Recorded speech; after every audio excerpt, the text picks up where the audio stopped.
할렐루야!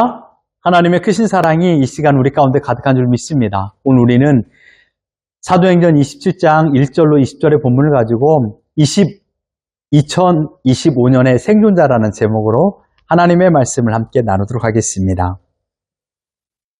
2025년 1월 우리가 처음 항해를 시작했던 때를 기억하십니까?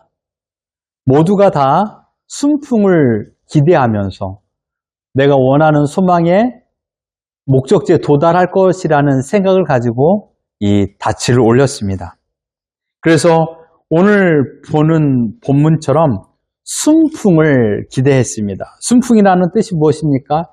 순하게 부는 바람 또는 배가 나아가는 방향대로 부는 바람, 이게 바로 순풍입니다. 이것은 곧 내 일이 잘 될 것이다 라는 생각인 것이죠. 올해는 작년보다 나으리라는 희망, 계획했던 사업의 성공 또는 자녀의 진학 혹은 가정의 평안을 꿈꾸었던 시간으로 출발했습니다. 본문 13절에도 똑같은 내용이 나오죠. 바로 남풍이 순하게 불매 그들이 뜻을 이룬 줄 알고 라고 말하고 있습니다. 기분 좋게 시작한 순간이 우리에게 찾아왔습니다. 그러나 우리가 살아왔던 지난 시간의 2025년도는 내가 생각했던 것만큼 호락호락하지 않았습니다.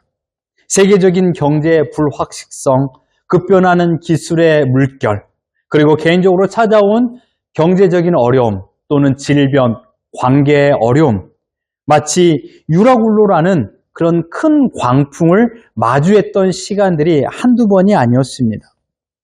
오늘 이 자리에 앉아 계신 분들은 그 치열했던 12개월의 파도를 온몸에 받아내고 살아남은, 그래서 실존적 생존자라고 말할 수 있습니다. 단순히 시간이 흘러 어쩔 수 없이 오늘까지 온 것이 아니라 수많은 절망의 고비를 넘어 하나님의 은혜라는 구명정에 올라타서 이곳까지 도달한 줄 믿습니다. 옆 사람이 경험한 고통과 또한 그런 이유를 우리는 다 알 수는 없지만, 그러나 지금 생존하시는 것을 가지고 옆 사람과 인사합시다. 열심히 잘 사셨습니다. 인사합시다. 열심히 잘 사셨습니다. 그리고 자기 얘기도 축하합시다. 잘했다라고 합시다. 잘했다. 네. 그렇습니다. 우리는 2025년도에 생존자들입니다. 지난 한 해 광풍 속에서 여러분들은 무엇을 잃어버렸습니까? 이 광풍으로 떠밀려갔던 시간 가운데 무엇을 잃어버렸나요? 또는 무엇을 버리셨습니까? 본문 18절과 19절을 보면 사공들은 자신들이 살기 위하여 그토록 아까워하던 짐을 던졌습니다. 그리고 사흘째 되던 날에는 배의 기구들마저 손으로 버렸습니다. 여러분, 살아가는 이유가 무엇입니까? 오늘 본문 18절에 말하는 짐. 내가 많은 짐을 소유하기 위하여서 열심히 일을 했고 부지런히 노력했습니다. 여기서 말하는 짐이라는 것은 나를 힘들게 하는 물품이 아닙니다. 내가 소중히 여기는 아주 고귀한 물품을 말하는 것이에요. 내가 소중히 여기는 목록들을 더 많이 열거하기 위하여서, 또한 내가 소중히 여기는 장식품을 더 많이 소유하기 위하여서 우리는 노력하며 살았습니다. 그런데 이 선원들은요, 이 소중한 것을 버려야만 했던 상황을 마주한 것입니다. 뿐만 아니라 19절에 보면 배의 기구를 그들의 손으로 버렸다라고 말하고 있습니다. 이 말의 의미는 무엇입니까? 말 그대로 배가 제대로 항해할 수 있는 기구를 의미하는 것입니다. 배의 기구는요, 그러므로 나의 안전과 심지어 생명을 지킬 수 있는 마지막 마지노선이라고 말할 수 있는 것이에요. 그런데 가장 소중한 물품과 생명을 지킬 수 있는 도구를 버려야 할 만큼의 무서운 광풍을 만나게 된 것입니다. 여러분들 어떻습니까? 여러분들의 2025년도 돌이켜보면 내가 소중히 여기는 목록, 그런 물품, 그런 짐, 그리고 나를 유지시키는 마지막 수단인 이 도구까지 버렸던 그런 삶을 살진 않았습니까? 이사를 하면요, 이사를 계획하면 제일 먼저 하는 일이 무엇인지 아십니까? 바로 버릴 물건을 찾는 것입니다. 버릴 물건을 찾는 것. 뭘 버려야 되나? 그래서 몸을 가볍게 해야 되나? 이사할 때 우리 집을 가볍게 해서 갈 수 있는가? 이것이 중요하죠. 큰 어려움 앞에 서면 제일 먼저 하는 것은 다른 게 아닙니다. 결정이라는 포기를 해야 됩니다. 포기. 포기라는 것을 해야 된다는 것이죠. 내가 무엇을 포기해야 되나? 내가 무엇을 줄여야 되나? 또한 무엇을 하지 말아야 되나? 큰 사건은 이것은 무엇을 의미합니까? 다시금 내가 포맷을 하는 것이에요. 무엇을 줄이고 무엇으로부터 내가 다시 시작해야 되는가? 인문학적으로 버린 이 표현의 이 버림이라는 것은요, 다른 게 아니에요. 상실이 아니에요. 내가 나의 것을 버린다. 이것은요, 본질로의 회귀를 말하는 것이에요. 내가 나의 모습으로 다시 돌아가는 거예요. 첫 시작점으로 돌아가는 것입니다. 100m 스타트 라인으로 내가 다시 서는 거예요. 그리고 나를 다시 돌이켜보는 것이죠. 어디에서부터 이러한 문제가 생겼는가? 무엇 때문에 이 일이 이처럼 꼬이고 꼬였는가라고 생각하는 것이죠. 평상시에는요, 나를 지탱해주고 나를 증명해주는 명예나 통장의 잔고나 세상적인 자랑거리들이요, 인생의 풍랑을 마주하면 내 영혼을 침몰시키는 가장 커다란 무게를 장악하는 그런 존재들이 된다라는 사실을 우리는 경험해 봤습니다. 내가 의지했던 것, 내가 기대했던 것, 이것들이 나를 더 옥매이게 만드는 일들을 경험하게 됩니다. 2025년의 광풍은 우리에게 이러한 질문을 하고 있습니다. 너를 지켜주는 것이 진정 돈이냐? 아니면 너를 지켜주었던 것이 하나님이냐? 우리가 올해 고통스럽게 내버려 했던 그 짐들은 사실 우리를 살리기 위한 하나님께서 강제로 놓게 하신 것인지도 모릅니다.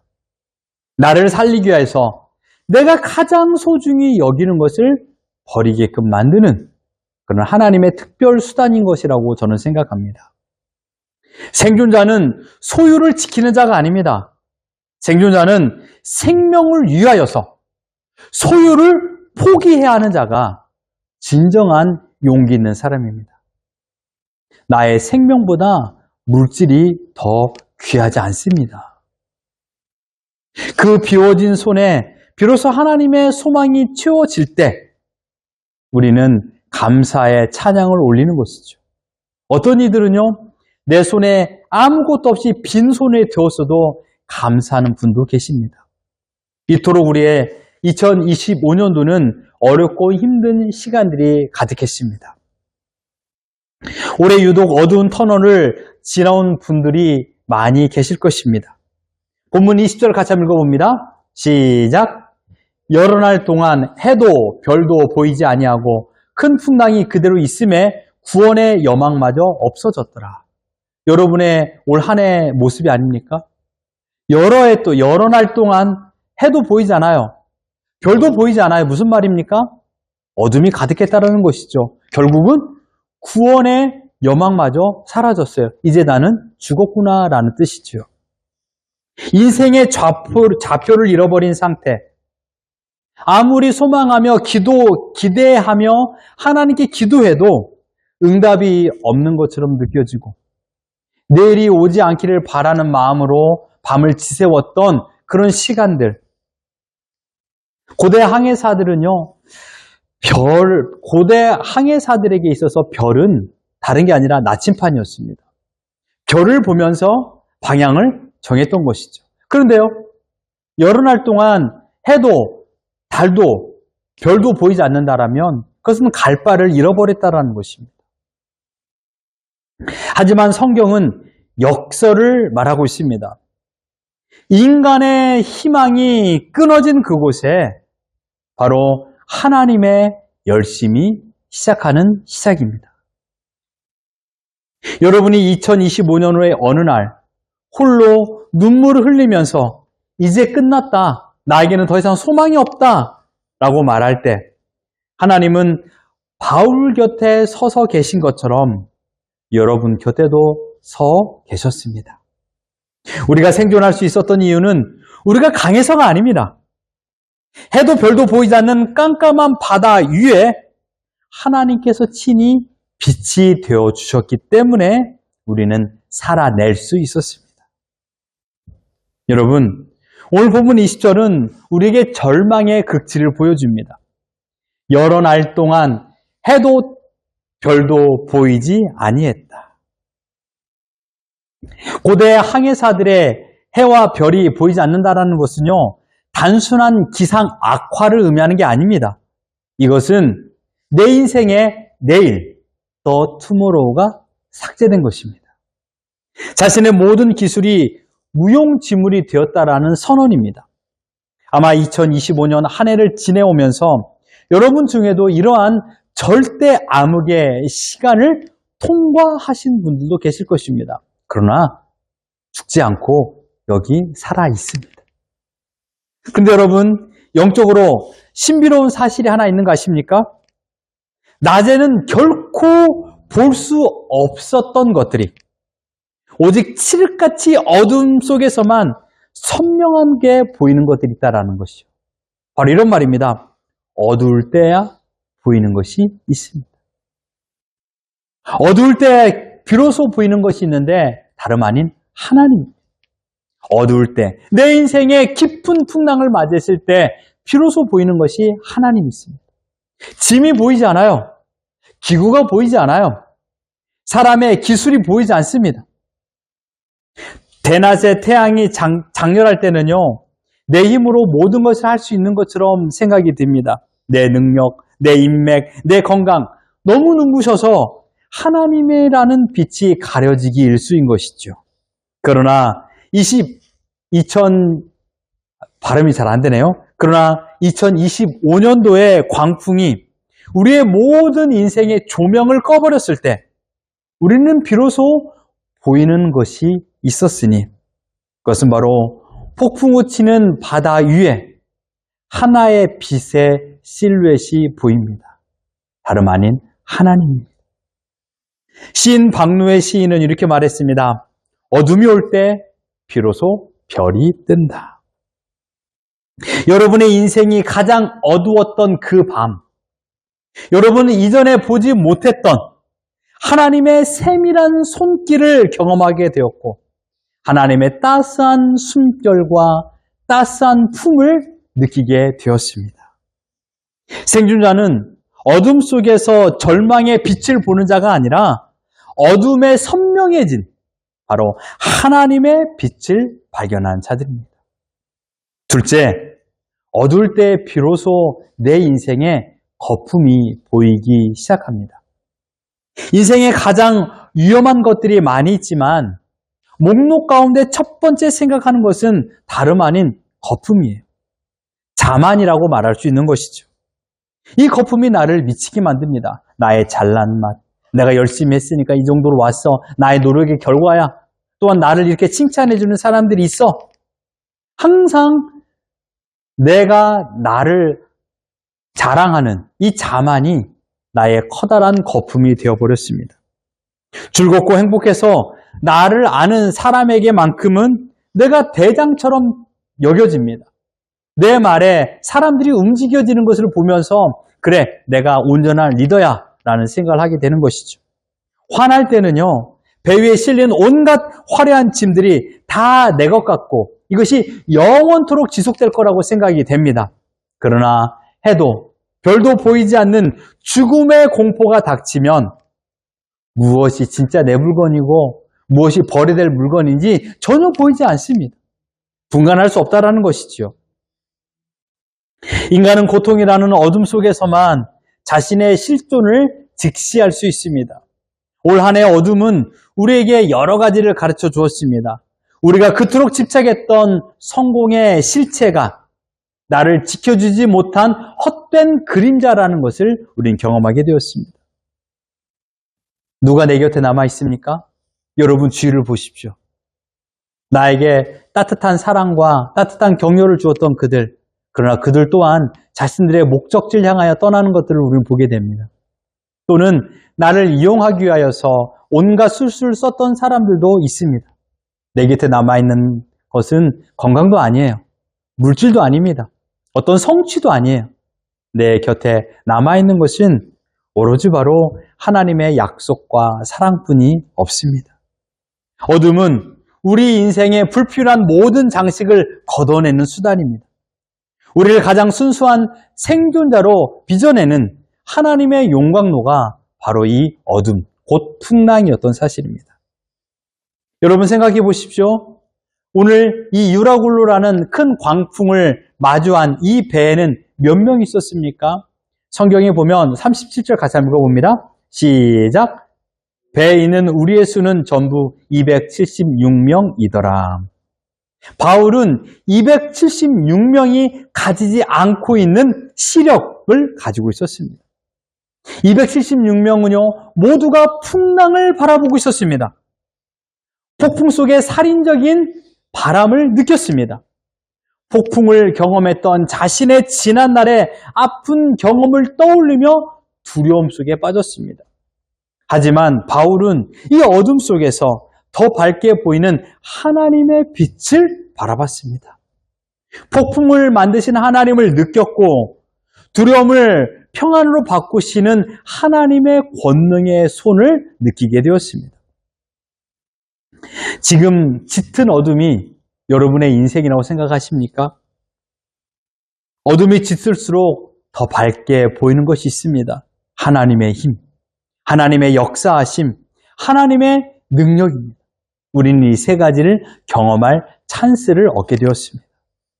내가 믿음이 있어서 또는 내가 칭찬받을 만한 행동을 해서 하나님께서 나를 도와주는 것이 아니에요. 단 한 가지의 이유입니다. 하나님의 자녀이기 때문에 우리가 생존할 수 있는 유일한 조건을 얻게 된 것입니다.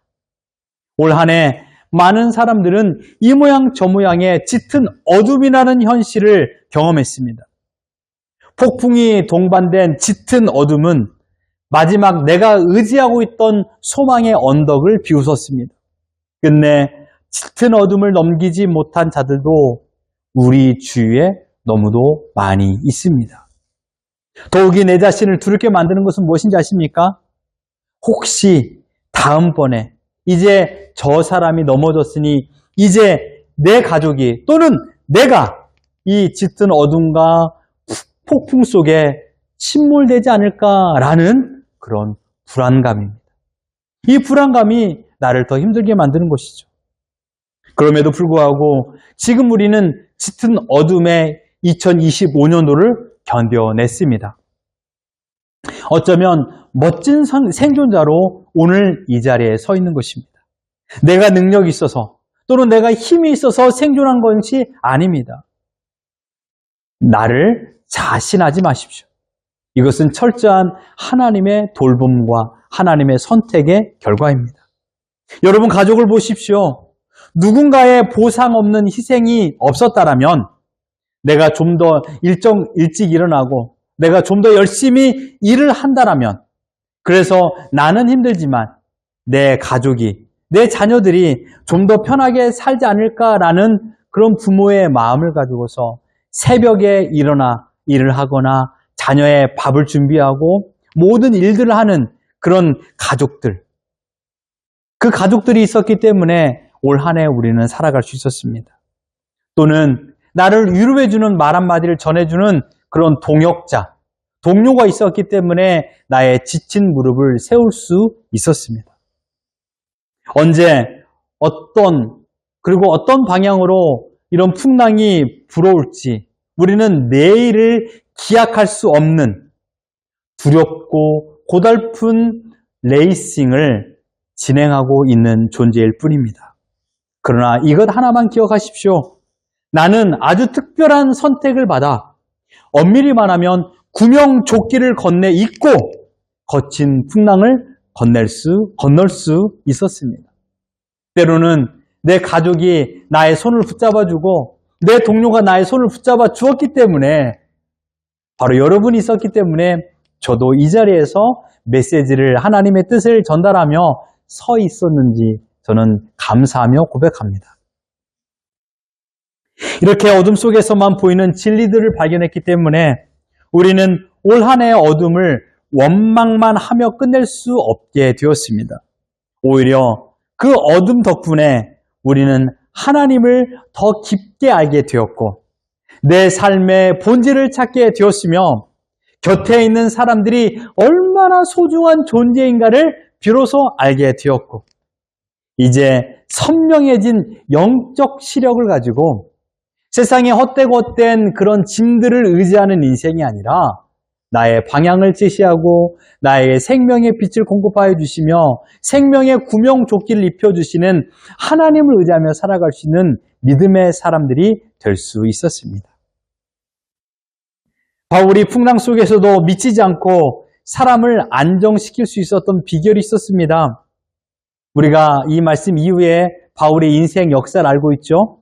바울은 이 풍랑으로 끝이 나지 않을 것임을 알고 있었습니다. 나는 이 자리에서 죽지 않아. 왜요? 왜 그럴까요? 바울에게는 사명이 있었기 때문입니다. 사명. 내가 해야 할 일. 그에게는요, 로마에 가야 한다. 하나님의 사명이 있었기 때문입니다. 관광을 위한 여행이 아니에요. 지금 바울이 탄 배는 관광을 위하여 여행을 떠나는 그런 배가 아니라는 것이에요. 바울이 지금 이 승선한 목적은 로마로 향하는 길이었습니다.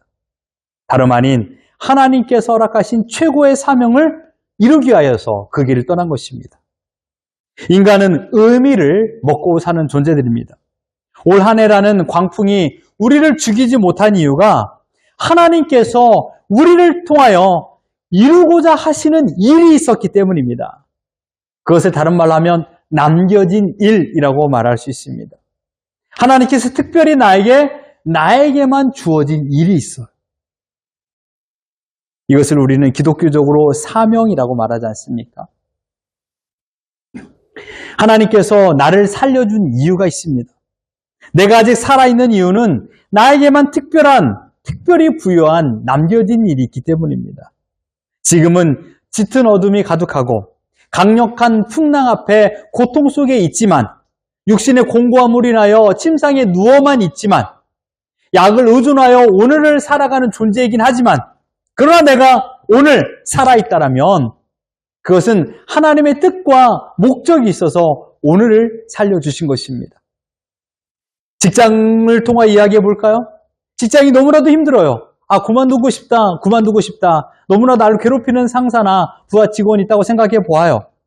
하지만 오늘 내가 출근하고 오늘 그 회사가 유지되고 있다라면, 우리 학생을 생각해 볼까요?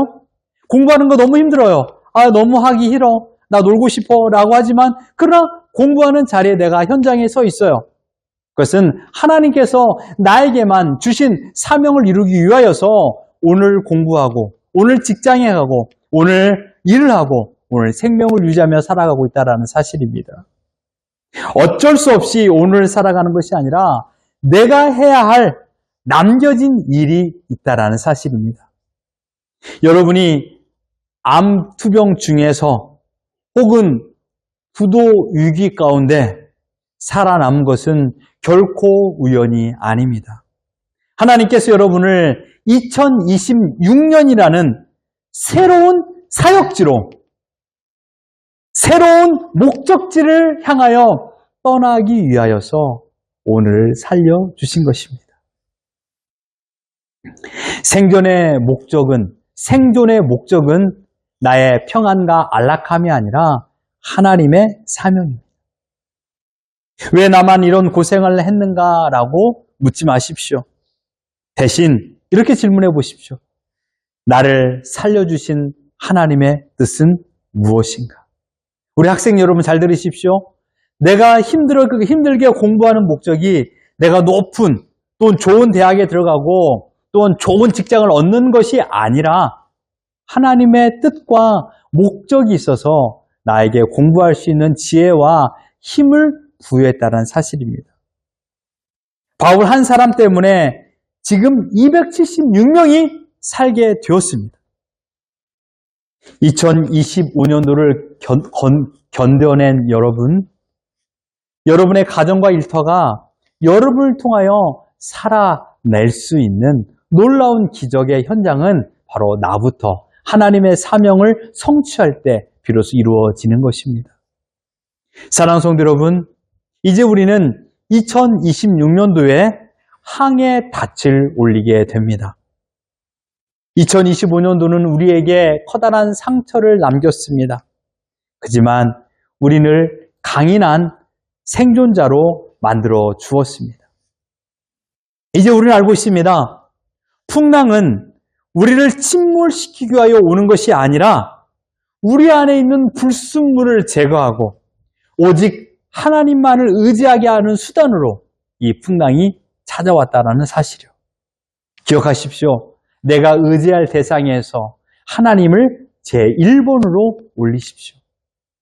하나님이 여러분의 이 목록에 끝자락이 있다라면 1번에서 10번에서 정해놨을 때 내가 의지할 대상 1번이 하나님이 아니고 세상이나 물질이나 사람이라면 이 순서를 바꾸십시오. 왜요? 2025년도에 경험했던 이 풍랑을 통하여서 하나님의 위대한 일하심을 우리는 경험해 보았기 때문입니다. 우리는 운 좋게 살아남은 자들이 아닙니다. 하나님의 철저한 계획 속에서 보호받은 존귀한 생존자들입니다. 강인한 생존자에서 존귀한 생존자. 너무나 멋진 표현 아닙니까? 힘이 있어서 강해서 살아난 존재가 아니라 바로 하나님의 사랑받아 너는 아주 존귀한 존재란다. 넌 아주 특별한 존재란다라는 그런 놀라운 은혜 가운데서 살아남은 생존자들입니다. 사랑하는 성도 여러분, 다가올 2026년도에도 우리에게 또 다른 유라굴로라는 그런 강한 풍랑을 마주할 수도 있습니다. 그러나 여러분, 두려워하지 마십시오. 올 한 해 바다를 가르며 우리를 인도하신 하나님께서 이미 2026년도에 항구에서 우리를 기다리고 계십니다. 슬픔의 눈물, 걱정의 한숨, 이 모두가 바뀌어서 기쁨의 찬양으로 또한 감격의 외침으로 이끌어 주실 하나님을 기대하기를 주님의 이름으로 축원합니다. 내 인생의 선장은 내가 아닙니다. 내 인생의 운전자는 내가 아니라 하나님이십니다. 선장 되신 하나님께서 내 인생을 책임져 주시고 내 인생을 이끌어 주십니다. 인생의 폭풍 속에서 여러분 자신을 의지하지 마십시오. 하나님의 뜻을 바라보며 이미 하나님께서 약속해 주신 목적지, 우리는 아직 가지 않았지만 이미 하나님은 그 목적지를 정해 놓으셨습니다.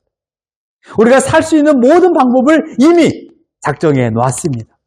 우리는 아직 경험해 보지 못할 뿐입니다. 그러니 두려워하지 마시고 염려하지 마시고 오늘 나에게 주신 이 일에 대하여 오늘의 현장에서 하나님의 뜻 안에서 최선을 다하며 살아가는 것입니다. 그리고 나 한 명을 통하여서 276명이라는 그런 고귀한 생명을 살렸던 것처럼 나에게 허락해 주신 남겨진 나만의 일을 온전히 이루며 그 일 가운데서 하나님의 뜻을 이루고 하나님의 사랑 가운데서 2026년도를 마주하는 우리 모두가 되기를 예수 그리스도 이름으로 축원합니다.